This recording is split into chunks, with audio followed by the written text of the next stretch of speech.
بسم اللہ الرحمن الرحیم۔ امام جعفر علیہ السلام کی خدمت میں ایک شخص آ کر عرض کرنے لگا، اے نواسۂ رسول، مجھے کوئی ایسی دعا بتائیں جس سے سحری اور افطاری کا ثواب 1000 گنا بڑھ جائے اور میری ساری دعائیں قبول ہو جائیں، پریشانیاں ختم ہو جائیں۔ تو امام جعفر صادق علیہ السلام نے فرمایا، اے شخص، جب بھی رمضان میں روزہ رکھو تو سحری پہ اور افطاری پہ سورہ قدر پڑھو اور پھر اللہ سے اپنی دعا مانگو، کیونکہ میں نے اپنے بابا، انہوں نے اپنے بابا اور انہوں نے اپنے بابا اور انہوں نے اللہ کے رسول صلی اللہ علیہ وآلہ وسلم سے سنا کہ جو انسان سحری اور افطاری پہ سورہ قدر پڑھتا ہے تو اللہ اس کے روزے کے ثواب کو 1000 گنا بڑھا دیتا ہے اور اس وقت مانگی ہوئی دعا کو فوراً قبول فرماتا ہے اور اپنے فرشتوں کو حکم دیتا ہے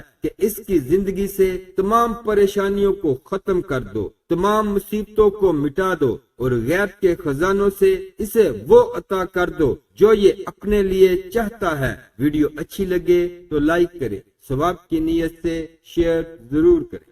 اسلامک ویڈیوز کے لیے سبسکرائب کریں اور ساتھ بیل کے بٹن کو بھی پریس کر دیں۔